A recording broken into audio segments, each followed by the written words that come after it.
드디어 이정효 감독의 수원 삼성행이 확정되었다는 기사가 나왔는데 일단 정말 말 그대로 파격 조건입니다. 계약 기간은 4+1년, 5년 계약이고요. K리그 감독 역대 최고급 대우를 받게 된다. 그리고 지금 현재 이정효 감독이 영국에 있기 때문에 영국에서 돌아오는 모레 바로 계약서에 사인만 하면 되는 상태다라는 거예요. 그런데 이게 얼마나 파격적인 조건이냐면 울산이 이정효 감독을 노리고 있었는데 1부 리그의 울산을 수원 삼성이 경쟁에서 이겼다는 거예요. 왜 그러냐? 이정효 감독의 사단을 모두 수원 삼성은 수용하겠다. 그리고 영입 권한과 선수단의 구성 권한도 이정효 감독에게 모두 주겠다. 정말 말 그대로 이정효 감독의 입맛대로 모든 것을 구상할 수 있는 권한을 넘겨준 거고 이정효 감독이 그런 파격적인 조건에 대해서 수원 삼성행으로 마음을 돌렸다라는 거고 심지어는 어떤 계약 내용까지 있냐면 계약 내용 중에는 계약 기간이 3년이 지나면 국가대표팀이나 해외 구단의 감독직 제의가 있을 경우 계약 해지도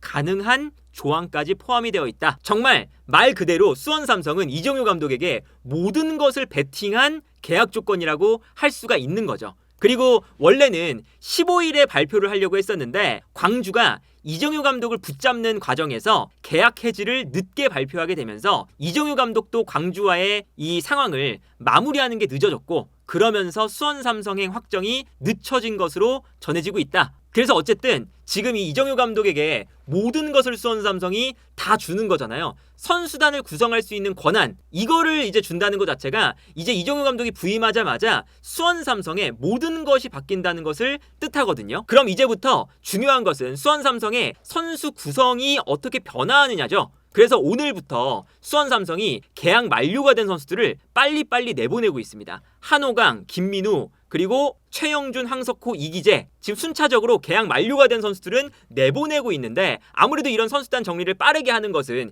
이정효 감독의 구상안에 없는 선수들을 내보내는 거잖아요. 근데 여기서 재밌는 건 지금 나오고 있는 선수들이 수비 쪽에 집중이 되어 있습니다. 한호강부터 김민우, 여기에 최영준, 황석호, 이기재까지 계약 만료가 되는 선수들이지만 수비 라인에서 계약 만료가 되는 선수들을 붙잡지 않는다는 뜻이잖아요. 이게 기본적으로 다음 시즌에 이정효 감독의 플랜에서 수원 삼성이 확실히 달라질 만한 부분 중에 하나거든요. 왜 그러냐면 이정효 감독은 수비 라인과 골키퍼 라인부터 볼을 가지고 플레이하는 것을 매우 좋아하는 감독이잖아요. 그런데 이제 그런 것들을 알다 보니까 이제 예를 들어서 광주가 주황 색깔 팀이라고 생각을 하면 광주는 볼을 소유하는 걸 좋아하니까 K리그 1에서도 상대 팀들이 확실하게 내려가서 수비 라인을 만들고 이정효 감독의 플랜을 망치기 위한 움직임을 보여줄 때가 있습니다. 그러면 내려가 있는 팀을 끌어내는 것이 이정효 감독의 가장 큰 플랜 중에 하나겠죠. 특히나 상대팀의 공격수들이 의도적으로 내려가서 광주의 미드필더들을 붙잡아 놓고 있는 이러한 형태가 많았어요. 센터백을 압박하는 게 아니라 미드필더들을 압박해버리면 아무래도 광주의 센터백들이 볼을 잡았을 때 이 뒤쪽으로는 상대 수비가 훨씬 더 많아지는 숫자적인 우위가 발생한다는 거죠.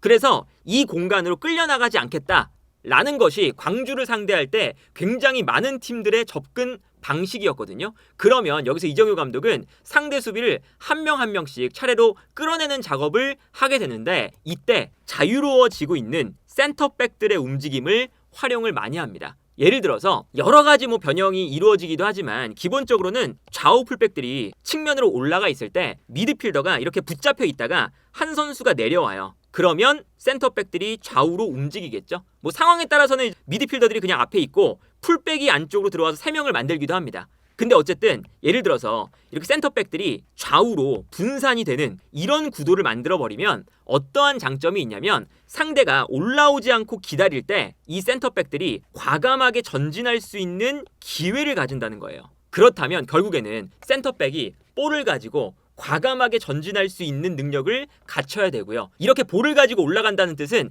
미드필더 지역까지 올라가서 패스를 공급하는 능력까지 갖추고 있어야 된다는 거거든요. 흔히 말하는 볼을 잘 다루는 센터백들이 있어야 된다는 거죠. 이제 그러다 보니까 예를 들어서 이렇게 미드필더가 내려와서 센터백들이 좌우로 분산이 된다. 기본적으로 상대가 투톱을 쓰고 있을 때 여기서 3대2 구도가 나옵니다. 그러면 이 센터백들이 순간적으로 볼을 가지고 있을 때 상대를 끌어당기기가 매우 좋아요. 예를 들어서 상대가 끌려 나오지 않으면 이때 여기서 센터백이 그냥 볼을 끌고 올라가는 거죠.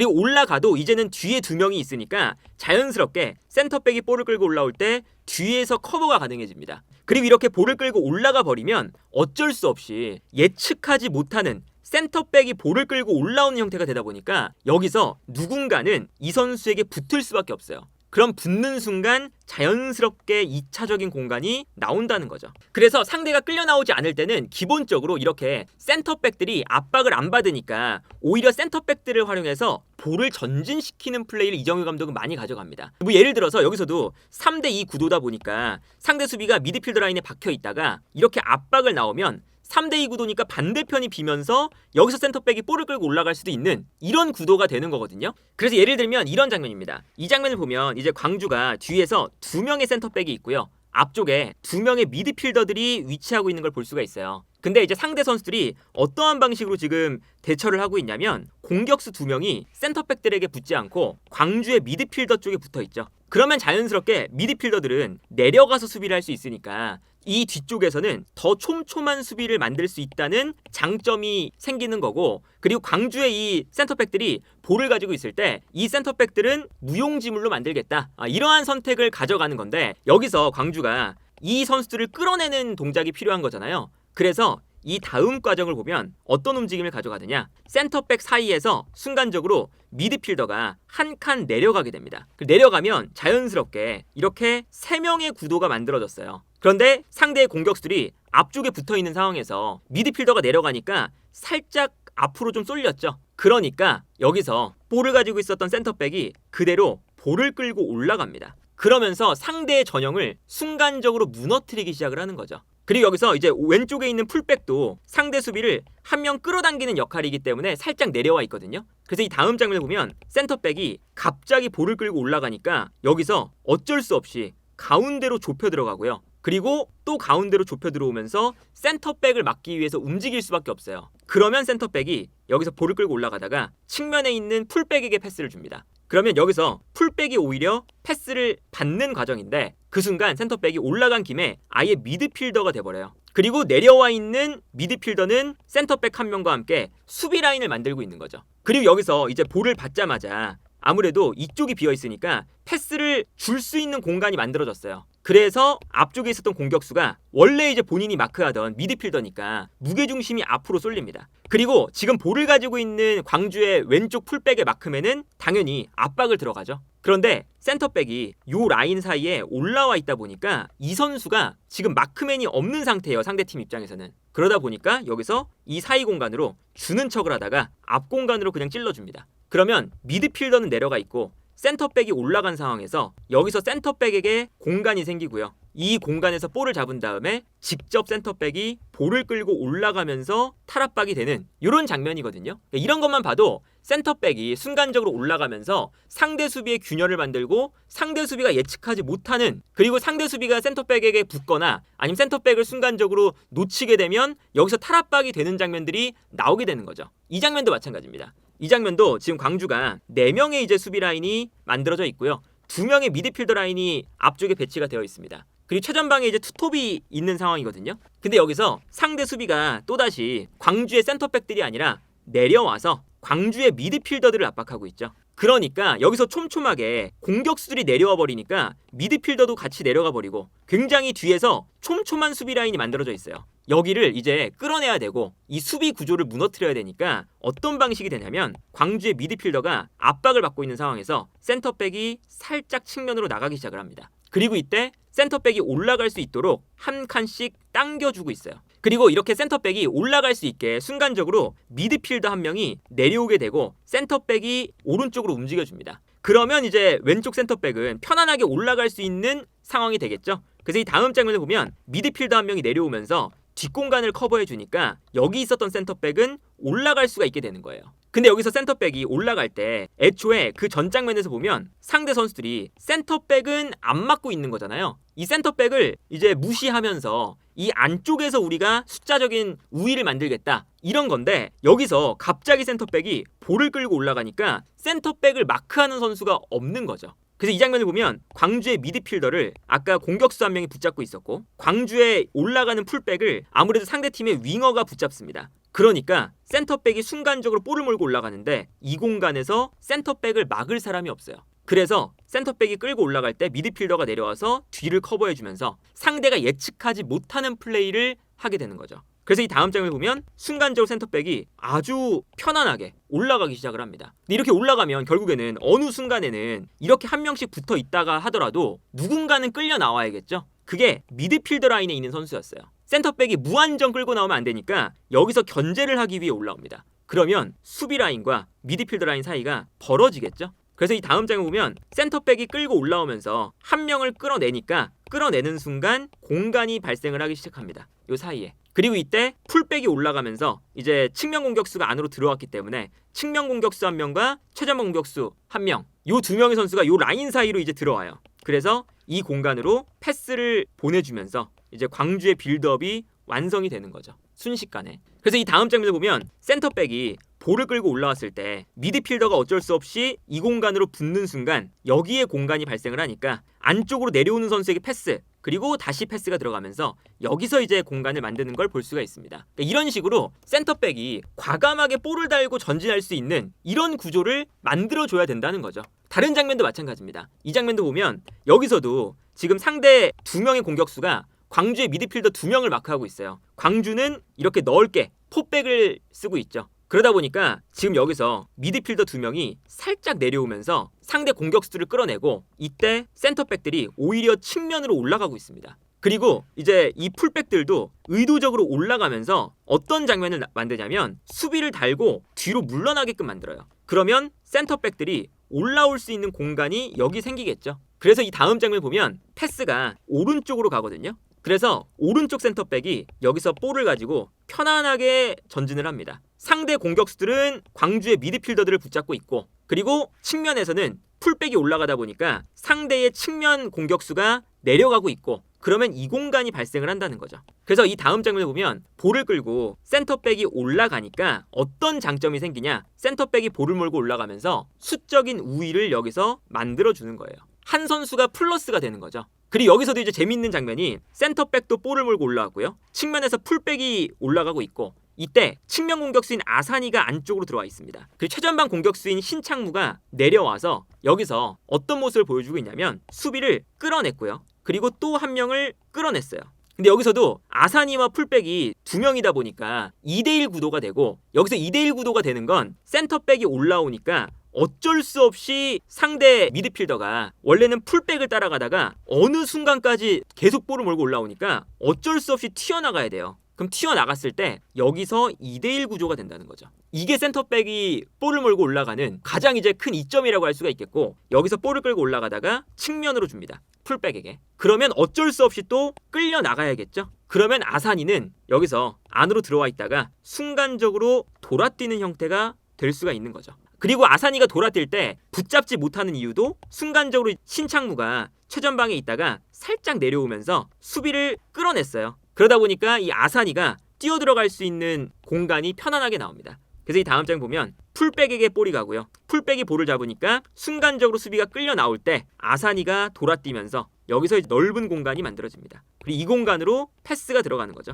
그래서 아사니가 넓은 공간에서 볼을 끌고 이제 움직이면 여기서는 정말 이제 이 공간을 만들어줬으면 아사니의 개인 플레이가 나오게 되는 거잖아요. 그래서 아사니가 이 넓은 공간에서 과감하게 돌파가 되면서 여기서 수비를 무너뜨리기 시작을 합니다. 1대1 돌파 능력이 있는 측면 공격수, 그렇기 때문에 이정효 감독에게 이런 유형의 선수도 꼭 필요하거든요. 그래서 돌파가 되면서 측면에서 공간이 확실하게 나오니까 돌파를 해서 막 들어와요. 그러니까 수비가 순간적으로 무너져서 이쪽으로 또 막 쏠리죠. 이때 내려가 있었던 신창무가 슬금슬금 올라오더니 여기서 공간이 나오고요, 여기서 아사니가 패스, 이 좋은 공간에서 신창무가 볼을 받아서 득점으로 만드는 장면을 볼 수가 있습니다. 이런 과정이 기본적으로 득점이 나올 때 보면 센터백이 볼을 끌고 올라가는 시점부터 상대 수비를 무너뜨리고 그 시점에서 광주가 좋은 공간을 만들고 득점까지 연결되는 이런 장면들이 참 많이 나와요. 그래서 지금 이정효 감독이 부임했을 때 센터백부터 그리고 골키퍼부터 바꿀 것이라는 예상이 나오는 이유 중에 하나이거든요.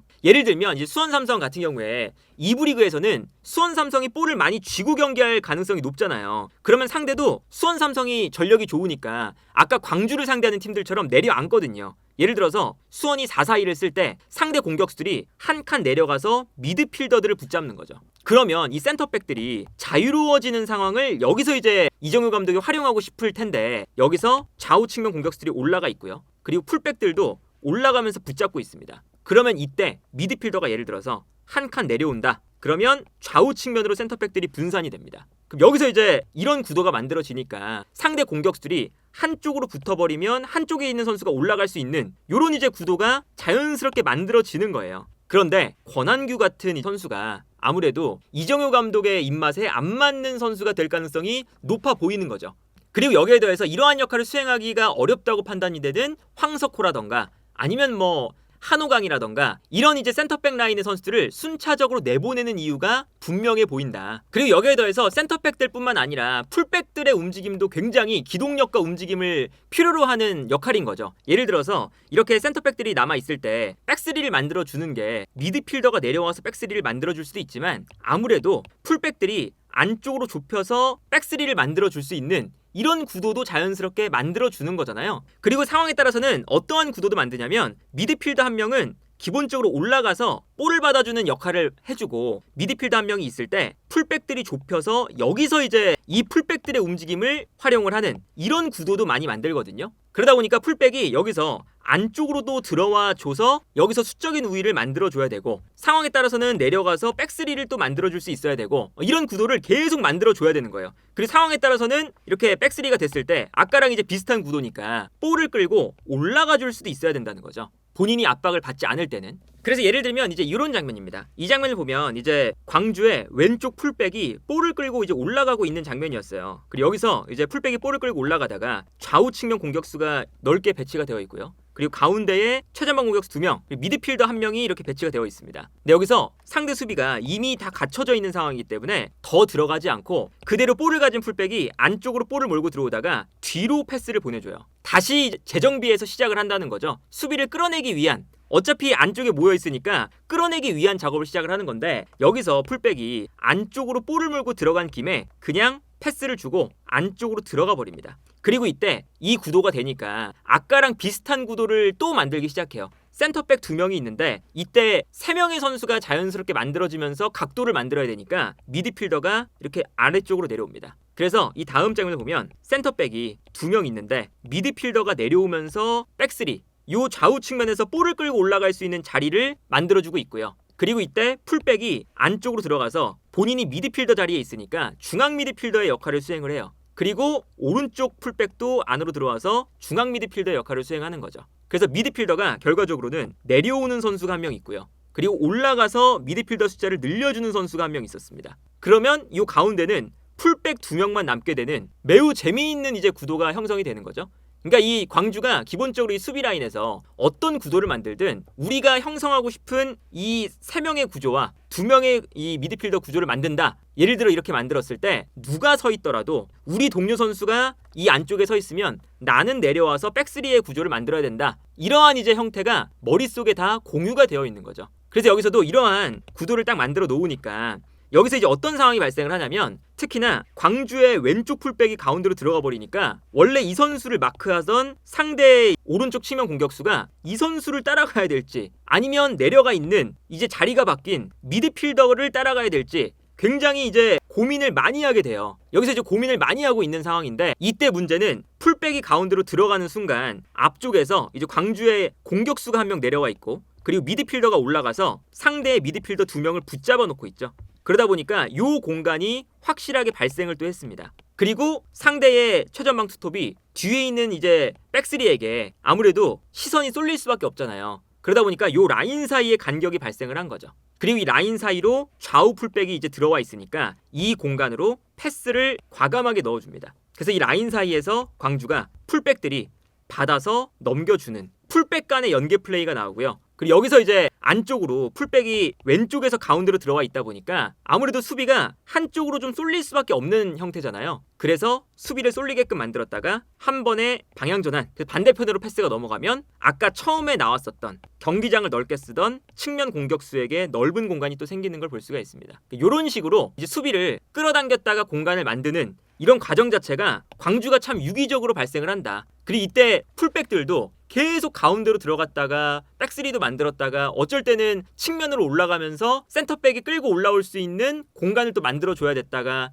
여러 가지 역할을 수행을 해야 되다 보니까 기본적으로 기동력이 뒷받침이 돼야 되고 볼도 좀 다룰 수 있어야 되는 거죠. 그래서 아무래도 이제는 기동력이 좀 떨어져 있는 이기재라던가 김민우 같은 선수들이 팀에서 나갈 수밖에 없는 이런 구조가 형성이 되는 거고요. 그래서 이정효 감독이 축구를 보면 이 수비 라인에서 상대가 끌려 나오지 않을 때 어떻게든 끌고 나오는 이 유인하는 방법 자체가 시시각각으로 굉장히 다양한 형태를 띠면서 변화한다는 게 참 재밌어요. 이 장면도 이번에는 풀백들이 안쪽으로 들어와서 미드필더 1명과 함께 3명의 미드필더 라인을 만들고 있고요. 센터백 2명입니다. 그러다 보니까 이제 상대가 끌려나가지 않으려고 센터백은 압박하지 않고 미드필더 라인을 붙잡고 있는 거죠. 여기서. 근데 3대2 구도가 됐어요. 그러면 수적으로 순간적인 불리함에 빠지는 거잖아요. 이거를 이제 광주가 어떻게 활용을 하냐? 여기서 3명을 막아야 되니까 한쪽이 빌 수밖에 없잖아요. 그래서 패스를 먼저 보내줍니다. 오른쪽으로. 그러면 안쪽으로 들어와 있었던 풀백이 볼을 잡을 때 아무래도 수비가 끌려 나갈 수밖에 없겠죠. 상대 공격수가 미드필더를 압박하는 일을 맡고 있으니까 풀백을 향해서 압박을 합니다.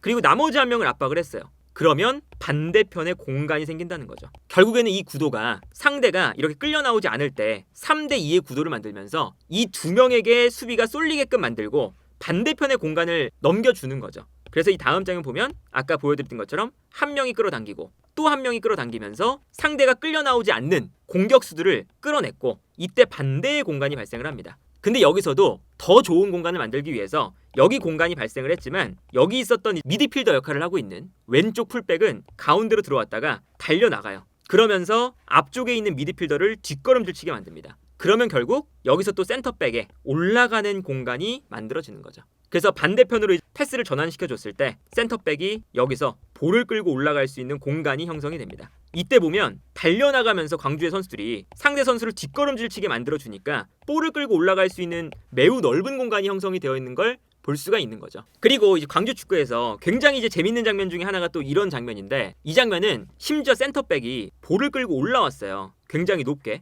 근데 상대가 이제 그걸 알고 센터백에게 관심을 안 둡니다. 뒤에서 센터백에게 달려나가지 않고 있죠. 끌려나가야 되는데 안 끌려나오고 있어요. 그리고 이때 센터백이 이걸 보고 그냥 미련 없이 다시 뒤로 패스를 보내줍니다. 뒤로 패스를 보내줄 때도 볼을 잡는 선수가 왼쪽 풀백이에요. 여기서 이제 센터백이 올라갔을 때 왼쪽 풀백이 가운데로 들어가서 뒷공간을 대신 커버해주고 있었던 거죠. 위치는 선수는 달라지지만 선수들의 위치는 달라지지 않는 재미있는 이제 구도가 만들어지는 건데 여기서 뒤로 패스를 보내주면서 포백이 형성이 돼요. 아까처럼. 근데 다만 선수들은 센터백이 왼쪽에 있고 가운데 하나 있고요. 풀백이 안으로 들어와서 이 센터백의 역할을 하고 있습니다. 그리고 오른쪽 풀백도 가운데로 들어와서 미드필더 1명과 중앙에서 3명의 미드필더 라인을 구성을 하고 있는 거죠. 그래서 일단 위치가 굉장히 섞여 있는 상태인데 어쨌든 아까처럼 2명, 3명 구도가 만들어져 있어요. 그래서 여기서 이제 패스를 뒤로 주면서 상대를 끌어내기 시작을 하는데 일단 한 명이 볼을 받으니까 상대 공격수가 달라붙기 시작합니다.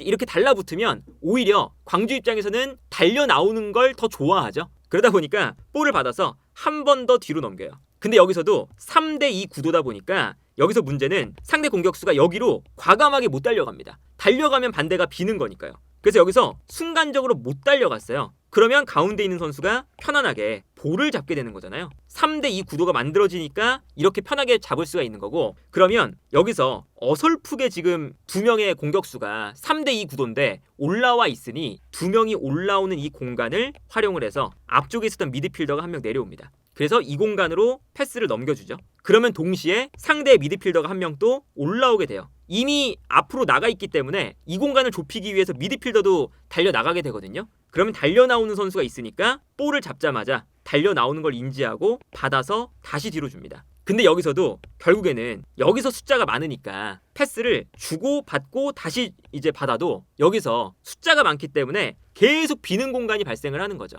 그래서 다시금 볼을 돌려받게 되고요. 처음에 이제 패스를 줬었던 왼쪽 풀백이죠. 그리고 이때 센터백이 왼쪽 풀백의 역할을 지금 하고 있는 건데 측면으로 나오면서 수비를 끌어당기고 있습니다. 결국에는 미드필더가 끌어당겼고 센터백들이 끌어당겼고 그리고 풀백 자리에 있는 선수가 끌어당기면서 상대 선수들을 계속 이제 앞으로 끌어내는 거죠. 그러면 여기에 공간이 생깁니다. 그리고 앞쪽에서 공격수의 역할을 하던 신창무가 내려오는 거죠. 그래서 여기서 볼을 받자마자 바로 이 앞쪽 공간으로 패스를 넘겨줘요. 그러면 내려오는 선수가 편안하게 볼을 받을 수가 있겠죠? 이 공간에서. 그래서 내려와서 이제 신창무가 공격수의 역할을 하다가 내려와서 볼을 잡고 돌아섰는데 여기서 아무도 이 내려오는 선수를 붙잡지 못합니다. 왜 그러냐? 아까 처음에 첫 장면에서 중앙 수비수가 올라갔다가 백패스를 할 때 보면 공격수들이 앞쪽에서 넓게 위치를 하고 있어요. 여기서 상대 수비수들을 붙잡고 있는 거죠. 그러다 보니까 여기서 상대 공격진을 앞으로 끌어당겼을 때 미드필더까지 끌어당겼는데 여기서는 공격수들이 라인을 타고 있으면서 수비를 못 나오게 만드니까 요 라인 사이에 공간이 발생을 하게 되는 거죠. 그래서 결과적으로 탈압박이 됐을 때 공격수들과 미드필더들은 끌려 나갔는데 수비수들은 광주의 선수들이 뛰어나갈 수 있는 이 구간을 4군데의 구역으로 만들어 놓고 구역으로 다 뛰어나가고 있으니까 사실 어쩔 수 없이 뒤로 물러날 수밖에 없습니다. 그러면서 경기장을 넓게 사용하고 그리고 상대를 뒤로 물러나게끔 만드는 데 성공을 한 거죠. 그래서 이 공간이 편안하게 내려와서 볼을 받는 신창무의 공간이 됐고요. 여기서 돌아선 다음에도 이제 어떤 패스가 나가냐? 경기장을 선수들이 넓게 지금 쓰고 있으니까 반대편 공간으로 한 번의 방향 전환이 됩니다. 그리고 이때도 의도적으로 선수를 끌고 나오면서 반대편에 있는 아사니에게 패스를 넘겨줄 수 있도록 아주 선수들이 한 몸처럼 움직이는 거죠. 그리고 여기서 이제 볼을 잡아서 아사니가 편안하게 득점을 만드는 이런 장면만 봐도 이제 얼마나 이제 광주가 상대가 내려앉았을 때 수비 라인부터 끌어내면서 공간 만들고 그 공간을 철저하게 체계적으로 활용하는지 그리고 이제 그러한 역할을 맡아야 되기 때문에 아무래도 수비 라인부터 그리고 미드필더 라인에 있는 선수들도 계속 3백 만들고 내려왔다가 올라갔다가 막 해줘야 되잖아요. 그래서 미드필더들도 예를 들어서 이렇게 2명의 미드필더가 있을 때 계속 이 백스리를 만들어주기 위해서 가운데로 내려오거나 아니면 이제 왼쪽으로 내려와서 혹은 오른쪽으로 내려와서 백스리를 만들어줄 때도 있어야 되고 그리고 상황에 따라서는 풀백들이 이제 3백을 만들어줬을 때는 본인들이 측면으로 나가주거나 아니면 여기서 이제 미드필더가 가운데 배치가 되어 있을 때 한 선수는 올라가서 공격적으로도 또 활용을 해줘야 되고 이런 복잡한 움직임들이 계속 나오다 보니까 미드필더 라인에서도 그냥 수비만 잘하거나 활동량만 많은 선수가 아니라 멀티플레이어가 되면서 여기에 동시에 볼을 잘 다루는 선수가 있어야 되는 거죠. 그러다 보니까 자연스럽게 최영준 선수도 오늘 계약 만료로 그냥 팀을 떠나게 되는 이런 형태가 지금 되어가고 있다. 그래서 이정효 감독이 본인의 픽대로 선수들을 이제 선발을 하기 시작을 할 텐데 그런 이제 시작부터 사실은 수원 삼성의 수비 라인과 미드필더 라인이 그리고 골키퍼까지 가장 먼저 이제 바뀌어야 될 포지션으로 분류가 되고 있고 이 자리에 이정효 감독이 원하는 선수를 어떤 선수로 데려올지도 관건이다. 그리고 이런 선수단을 구성할 수 있는 권한을 수원 삼성이 이정효 감독에게 맡긴다면 이정효 감독이 수원 삼성에 어떤 시스템을 만들어낼지도 굉장히 기대가 되지 않나 싶습니다.